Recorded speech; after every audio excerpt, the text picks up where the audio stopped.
Айдана, TikTok пен YouTube'да мынандай видеолар толып тұр.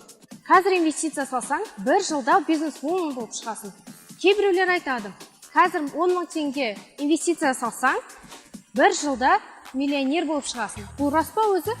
Бұл инвестицияға қарағанда ертегі ұқсайды. Инвестиция ол тез байып кетудің жолы емес. Ол ағаш өсіру сияқты. Алдымен отырғызасың, күтесің, содан кейін жемісін көресің. Инвестицияның негізгі мақсаты ол ақшаны ұзақ мерзімде сақтап көбейту. Дұрыс екен. Ал инвестиция салу деген нақты не? Мен ойлағам, оны тек миллионерлер ғана істейді деп. Бұл үлкен қате. Инвестицияны кез келген адам жасай алады. Тіпті сен де қалтаңда 1000 теңге болса да. Инвестицияда ең маңызды сома емес, ол тәртіппен білім. Демек, қазір маған тек үйреніп, жинап, тақырыпты зерттеу керек па? Солай ма? Я, дәл солай. Инвестиция деген не? Ақша салу, болашақта көбейту мақсатында. Міне қара, жаңа бастаған инвесторларға арналған 3 негізгі құрал бар. Акциялар компанияның үлесін сатып алу. Компания дамыса, баға да өседі. Пайда аласың, бірақ тәуекелді жоғары. Облигациялар. Мемлекетке немесе бизнеске қарызға беру. Пайызбен қайтарылады. Табыс аздау, бірақ сенімдірек. ETF. Онда ондаған тіпті жүздеген акция мен облигация жиналған қор.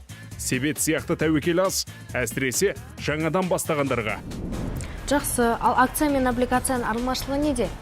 Акция көп пайда әкелуі мүмкін, бірақ бағасы күрт төмендеуі де ықтимал. Облигация тұрақтырақ, бірақ табыс аз. ETF орта жол, тәуекелде табыс та орташа. Құрал, акциялар. Табыс жоғары. Кімге арналған? Тәжірибелілерге. Құрал, облигациялар. Табыс орташа. Кімге арналған? Абайлап бастайтындарға. Құрал, ETF. Табыс орташа. Кімге арналған? Жаңадан бастаушыларға. Жалпы бұл іспен қанша жастан айналысуға болады? Маған әлі 18 толмады ғой. Ресми түрде 18 жастан. Бірақ сен қазірдің өзінде кітап оқып, видео көріп, демошоттармен жаттыға аласың. Ал егер өзіңе сенімді болсаң, қызық болса, ата-анаңмен өз шотыңды аш. Сенімен бірге инвестиция үйрене алады. Ал менде тек 1000 теңге болса ше? Жетеді, ең бастысы бастау. Мысалы, ай сайын 1000 теңгені ETF-қа салып отырсаң, 5 жылдан кейін жақсы сома жиналады. Қыздар, мен мына жарнаманы жиі көремін. Айына 20%? Жоқ, айына 20% уәде етсе ол алаяқтық. Алаяқтар адамдардың ашкөздігін пайдаланады. Әдетте инвестиция табысы жылына 6-12%. Инвестиция марафон секілді, спринт емес.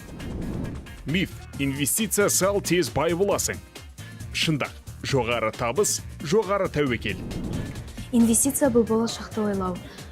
Аздан баста көбірек оқы, үйрен, дамы, болашақ өз қолыңда.